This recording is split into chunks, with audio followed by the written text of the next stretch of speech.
Desde o início de sua história, a humanidade faz muitas perguntas.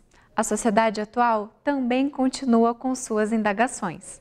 A doutrina espírita nos oferece as reflexões acerca das respostas que a vida nos exige. Está começando mais uma edição do programa A Vida em Foco. Convidamos você para nos acompanhar pelos temas de hoje. Fique conosco!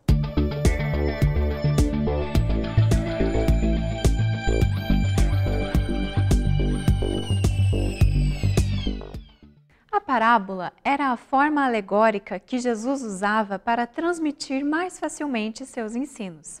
A entrevista de hoje vai nos apresentar uma das parábolas mais conhecidas do Evangelho, a do Filho Pródigo.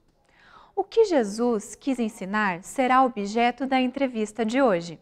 Mas afinal, o que significa ser o Filho Pródigo? Será que nós também agimos como ele? Qual nossa relação com esta passagem tão importante do Evangelho? E o outro filho, por que de sua revolta? No conjunto, qual dos filhos nos apresenta um ensino mais edificante? E o pai, agiu corretamente? Confira logo mais. A Vida em Foco traz também curiosidades, crônica, o Espiritismo esclarece e fechando o nosso encontro de hoje, mais reflexões sobre a doutrina espírita e os ensinamentos de Jesus. Você é o nosso convidado. Fique conosco. Confira agora a crônica da semana. Olá, companheiro espírita. Adentramos no Espiritismo e, por vezes, trazemos alguns ranços religiosos do passado. Embora não acreditemos no inferno, em um lugar onde sofremos infinitamente por conta dos nossos erros, acreditamos em reencarnação. Então não é incomum ouvirmos de espíritas expressões que, no fundo, traduzem a crença em um Deus punitivo e justiceiro. É natural acreditar que uma pessoa que muito erra vai reencarnar em condição de sofrimento extremo. Chegamos a pensar que aquele que lida mal ou de maneira desonesta com o dinheiro, por exemplo, vai reencarnar em condições subhumanas de pobreza. Entretanto, verificamos, em alguns casos, isso não se processa dessa maneira. Reconhecemos espíritos devedores da lei divina na condição de líderes e de posse de inúmeros recursos. Perguntamos-nos, onde está a manifestação da lei divina? Não podemos esquecer que a função da reencarnação é o melhoramento pessoal. Deus cobra porque é justo. Entretanto, a justiça divina nunca se manifesta sem a bondade. Deus é infinitamente justo e bom. Portanto, quando cobra, oferece recursos para o pagador. Oferecer uma nova chance de fazer certo para aquele que errou é um ato de bondade. Não podemos negar que somos todos devedores da lei e que não nos faltam recursos para fazer o bem. Façamos o bem sem medir esforço, para que Deus não precise exercer a sua justiça que nos cabe. Jesus trazia seus ensinamentos através de parábolas e hoje o quadro de entrevista falará sobre uma em especial.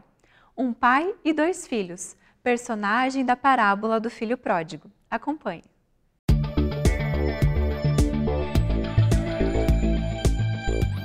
Olá, mais uma vez estamos juntos, para nós é um imenso prazer.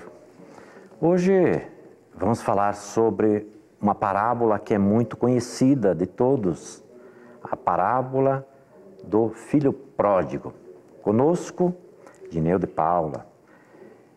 Dineu é nosso companheiro já de longa data aqui e aproveitamos para dizer que quem desejar saber sobre os companheiros que participam do programa, entre no site www.avidaemfoco.com.br e saiba ali quem é o perfil e o que fazemos no movimento espírita, já que toda atividade espírita é uma atividade voluntária. E, Dineu, essa parábola do Filho Pródigo, todo mundo conhece.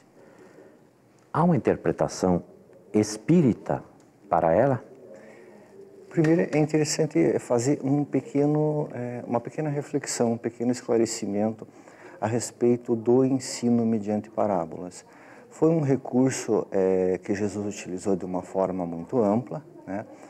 Consiste em contar pequenas histórias que têm um fundo moral relevante e é um ensino lúdico, é um ensino que tem várias linguagens figuradas, então é muito complicado você dizer ou fixar, digamos assim, uma interpretação exclusiva ou a interpretação melhor. justamente pela finalidade e pela peculiaridade desse ensinamento lúdico. A mensagem de Jesus, em alguns tópicos, eu diria nos tópicos essenciais, no que era realmente basilar, essencial para uma reforma de vida, ela foi extremamente clara e simples. Com uma grande capacidade de síntese, Jesus enunciou máximas de sabedoria, de vida equilibrada e que resolvem praticamente todos os problemas da vida. Por exemplo, não fazer ao próximo o que você não quer que façam para você. Perdoar 70 vezes, 7 vezes, só pode atirar a primeira pedra aquele que estiver sem pecado, fazer ao próximo o que você quer que ele faça. Comandos simples, tranquilos, podem ser de difícil aplicação, mas não são de difícil entendimento.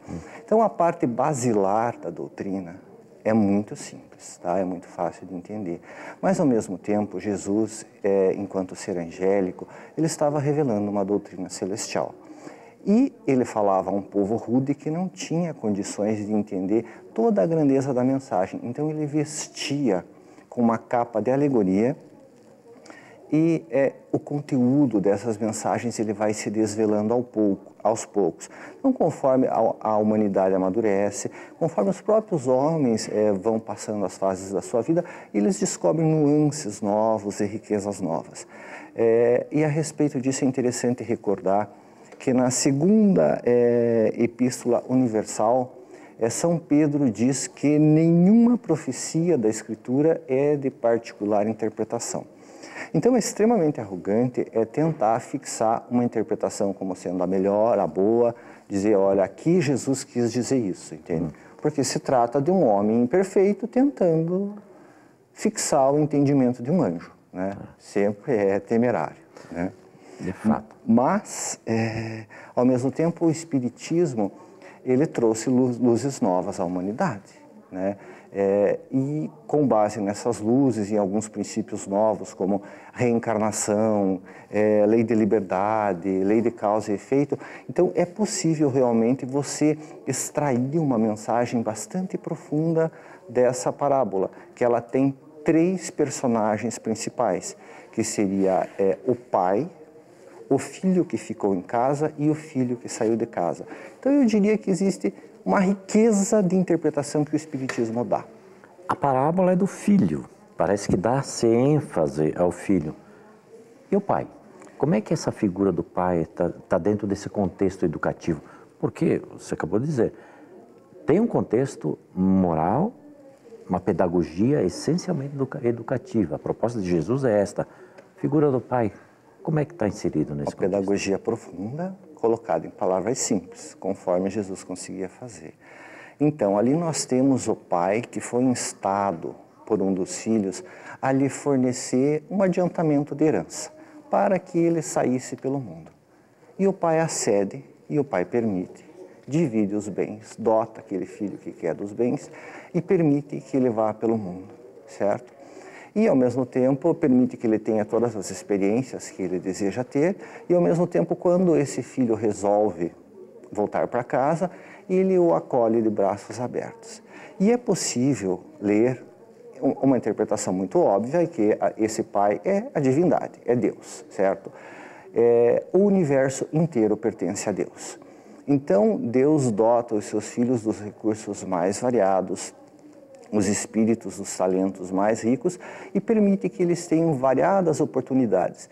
Então, dá para ler nessas experiências que os filhos de Deus vão ter as sucessivas reencarnações. Deus permite a liberdade, entende? Ele dota os filhos de recursos, aloca em determinados países, com certas famílias, possibilita dinheiro, uma série de contextos, porque tudo pertence a Deus. Então, Deus nos faz um adiantamento, até porque faltariam méritos, entende? Nesse começo, você realmente conta só com a misericórdia, tá? Então, aí nós temos a liberdade, certo? Deus permite que você faça o que você quiser. Ele te dá recursos, te dá meios e você escolhe como quer viver. E, ao mesmo tempo, nós temos, então, a lei da liberdade, tá? Nós temos a responsabilidade, certo?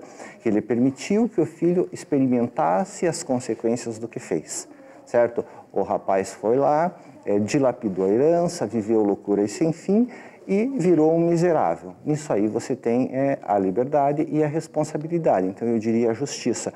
Só que a atuação divina, ela não se cinge na justiça, porque consta na parábola que quando o filho vinha longe, o pai correu ao encontro dele e o abraçou. Então nós temos a misericórdia e a providência. Deus não fica olhando indiferente. É um pai extremamente amoroso. Então, à medida, quando o Espírito ele dá sinal de que ele quer se regenerar, ele caiu em si, ele se arrependeu, então a divindade corre ao encontro, fornece os recursos mais amplos para que a criatura se redima. Então, são princípios interessantes da doutrina espírita que dá para verificar na figura do Pai representando a divindade. Gineu, nós vamos para um rápido intervalo, mas quero já deixar a pergunta para você. E o filho que ficou em casa, como é que a gente entende esse processo no âmbito da parábola do filho pródigo? Um instante só, já retornamos. A Vida em Foco vai por uma breve pausa e logo retornamos com a entrevista. Aguarde.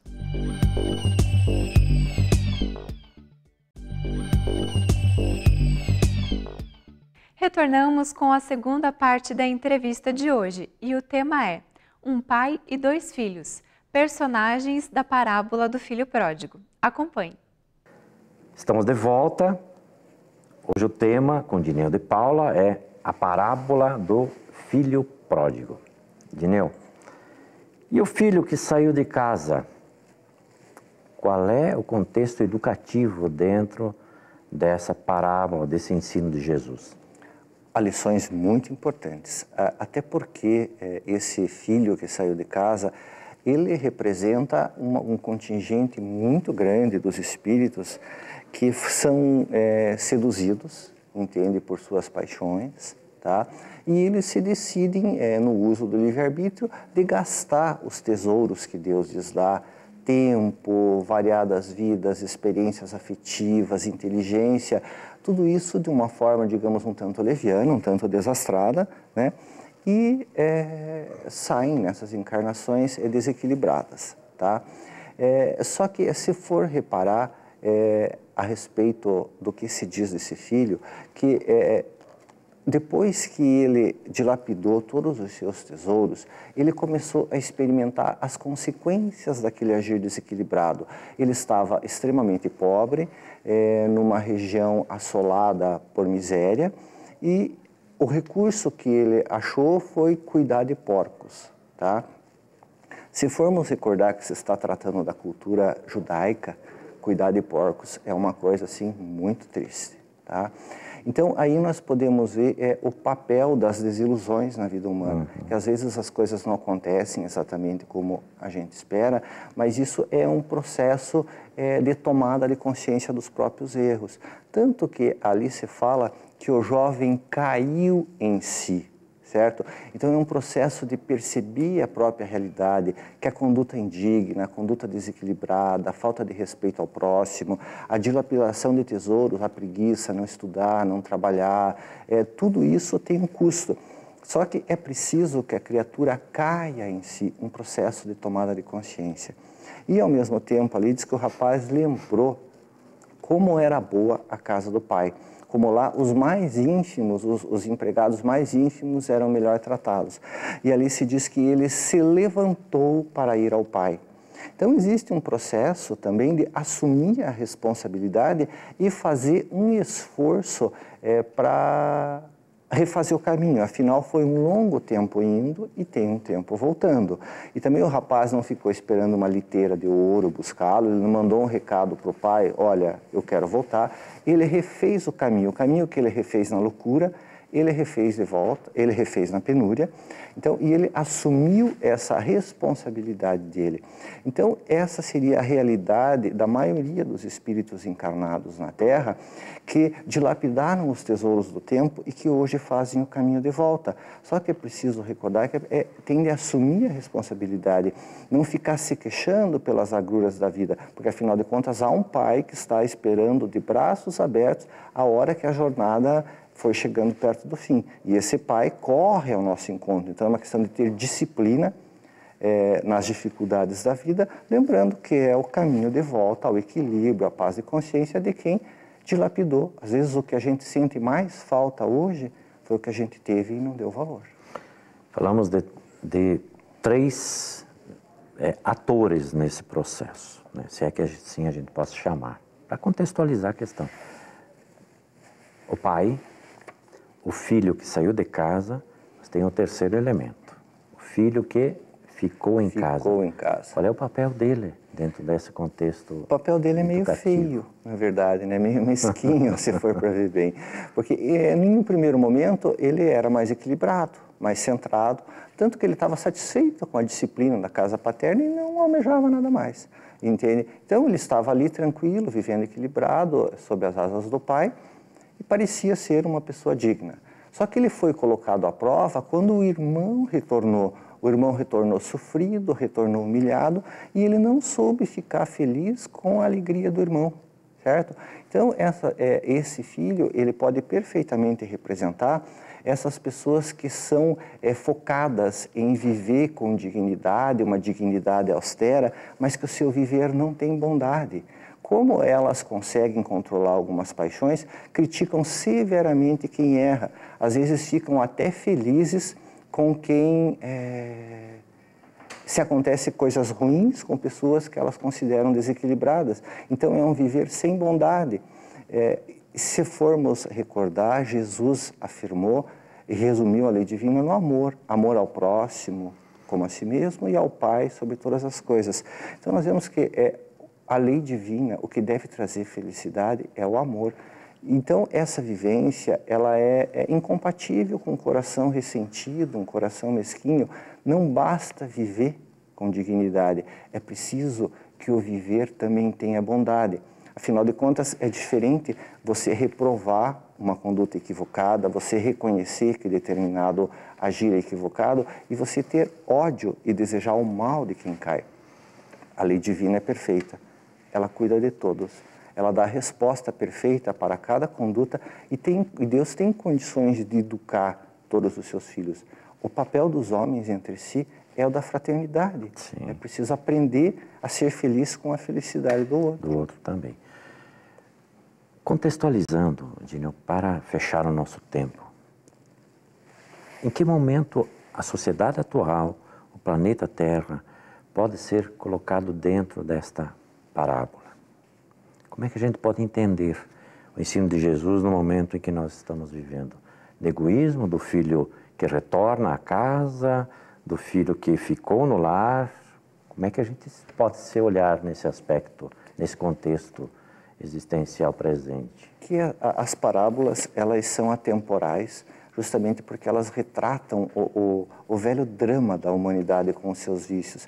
Se nós formos recordar agora, entende? Evidentemente que existe o espetáculo do desequilíbrio, existe o espetáculo até que a espiritualidade superior ensina que muitos espíritos profundamente desequilibrados, que não reencarnavam a longa data, eles estão voltando para o cenário terreno para ter uma oportunidade de se reequilibrar. Eles foram afastados do psiquismo terreno até para que as ideias e os costumes avançassem.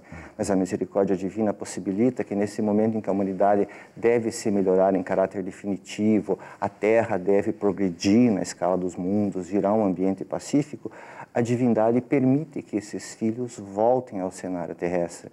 E justamente estamos todos reencenando isso, entende? De um lado nós temos o desequilíbrio da corrupção, da sexualidade desequilibrada. Você tem todo um contexto de pessoas que parecem assim bastante primitivas. E de outro corre-se o risco de se tomar de ódio em relação a eles. Em vez de apenas reprovar, educar, amparar, você cria um clima de conflito, né? É uma parábola atual. Atual, né? Muito bem, Dineu, obrigado mais uma vez pela sua presença aqui. A Vida em Foco continua. Fique conosco. Chegou o momento de você esclarecer as suas dúvidas sobre assuntos do cotidiano através da doutrina espírita. Fique agora com o quadro O Espiritismo Esclarece. Olá, meu nome é Juliana, moro em Macaé, Rio de Janeiro. Li uma mensagem que circulou bastante pelas redes sociais nesses tempos. Estava escrito assim: minha religião é fazer o bem. Como devo compreender essa ideia? Como o Espiritismo poderia ajudar-nos a compreender essa ideia, em face do crescente número de pessoas que proclamam não possuir nenhuma religião? Agradeço se puderem responder. Prezada Juliana, muito obrigado por sua participação e pelo estímulo que você nos dá ao trazer esse questionamento. Vamos refletir juntos. Hoje, segundo relatórios do IBGE, há 12 milhões de pessoas que se proclamam sem religião, número que cresce a cada censo. Ao que nos parece, não se trata de um abandono das questões espirituais. Parece mesmo uma certa decepção com o comportamento equivocado de muitos religiosos, que acaba afetando a credibilidade das religiões às quais estão vinculados. É assim que vejo esse tipo de manifestação na maioria das vezes. Meditemos agora sobre a frase: minha religião é fazer o bem. A palavra religião vem do latim religare, que significa ligar-se novamente, isto é, ligar-se a Deus novamente. Sim, porque fomos criados por Deus um dia que se perde na ampulheta dos milênios. Depois de criados, começamos a nossa trajetória como espíritos imortais na direção da perfeição, da plenitude. Sentimos uma enorme nostalgia, uma força insuperável nos conduz nessa caminhada evolutiva de retorno a Deus. Quanto mais nos aperfeiçoamos através das sucessivas reencarnações, mais vamos sentindo esse amor puro, esse amor de Deus novamente. Religião, antes de ser uma doutrina, um sistema de crenças particulares, é um sentimento que nos coloca em conexão com o Criador da vida, com o Senhor dos nossos destinos, com Deus. Observe agora o que nos relata João no 4º capítulo do seu Evangelho, verso 16. E nós conhecemos e cremos que no amor que Deus nos tem. Deus é amor, e quem está em amor está em Deus, e Deus nele. Essa ideia de que Deus é amor é central nos evangelhos, sobretudo no Evangelho de João. Só há uma maneira de nos conectarmos a Deus, e essa maneira é amar. Quanto mais nossos sentimentos se aproximarem da pureza, com mais pureza manifestaremos esse amor de Deus. Observe, por exemplo, a mãe que ama um filho sem restrição alguma, sem nenhum interesse próprio, a não ser o de ver o filho feliz. E imagine quando esse amor, sem restrições, é dedicado a um filho que não é biológico, que não é da sua carne. Mais meritório ainda. Quando amarmos todos e qualquer um, sem restrições, estaremos permitindo que o amor de Deus passe através de nós e alcance aqueles a quem estamos destinando esse amor. O preço, portanto, para nos conectarmos a Deus, para a Ele nos religarmos, é o de nos tornarmos alguém que deixa o amor puro passar por nós. O admirável Espírito Bezerra de Menezes, conhecido como médico dos pobres, porque dedicou a sua vida a amar os que atravessavam duras provações, mãezinhas abandonadas pelo mundo, filhos do Calvário, diz-nos o seguinte: onde estiver a caridade, aí se encontra a presença de Deus. Fazer o bem basta para nos religarmos a Deus, então? Não, não basta. Há quem faça o bem no mundo e ainda assim guarde maus sentimentos no coração. Há pessoas que fazem o bem, mas que maldizem aqueles a quem ajudam. Há quem faça o bem e considere que os seus beneficiários são ingratos. Há quem pratique o bem por medo, por interesse, para obter alguma promoção pessoal. É um começo, sem dúvida, é um condicionamento espiritual, mas para dizer que o bem que fazemos é religião, ou seja, que ele nos religa a Deus, é preciso que tenhamos um real, um sincero desejo de fazer esse bem. É preciso que o nosso coração queira fazer o bem. Aí sim, estaremos em conexão com o Criador. Daí sim, o bem será nossa religião. E isso, segundo informam os espíritos a Allan Kardec, chama-se benevolência, o real desejo de fazer o bem. Que a sua semana seja repleta de reflexões. Fique agora com Haroldo Dutra Dias e o quadro Pérolas do Evangelho. Olá, bem-vindos a mais um programa Pérolas do Evangelho. Nessa temporada, estudando as parábolas de Jesus. No episódio anterior, comentávamos sobre a parábola dos trabalhadores da vinha e ressaltamos a importância desse tema vinha em toda a literatura bíblica. No Velho Testamento, Deus já havia sido comparado ao cultivador de uma grande vinha e o processo de regeneração do mundo ao trabalho que era realizado nessa vinha. Aprendemos também que aqui o vinho representa a essência espiritual, enquanto todo o bago da uva, as folhas, a folhagem, o processo de cultivo, como a vida física, que nos coloca em condições de luta, de dificuldades, de desafios e até mesmo de intensa dor e de sofrimento, para que possamos extrair a essência espiritual das situações e de nós mesmos. Hoje é importante destacar um outro elemento dessa parábola, que é uma história grande. Ela está encerrada no versículo 1 até o versículo 16 do capítulo 20 de Mateus. Um aspecto que nos chama a atenção nessa parábola dos trabalhadores da vinha é a divisão em horas. Sabemos que ao tempo de Jesus, grandes agricultores contratavam cultivadores ou até mesmo pessoas que trabalhavam especificamente na colheita em turnos horários. O dia, então, era dividido em 12 horas de luz e 12 horas de escuridão. Aqui, no caso, nas 12 horas de luz, era feito o trabalho de cultivo, especialmente de colheita. Essa estrutura de trabalho diário remunerado por hora é muito comum até hoje na agricultura moderna, mas sobretudo na época de Jesus. E ele tem algum eco com a literatura profética do Velho Testamento. No Velho Testamento, a própria evolução da terra, o desenvolvimento ou a regeneração espiritual do mundo é comparado a um trabalho diário, a um dia de trabalho. Por isso, não é muito incomum ouvirmos nos profetas a expressão o dia do Senhor, ou as horas proféticas.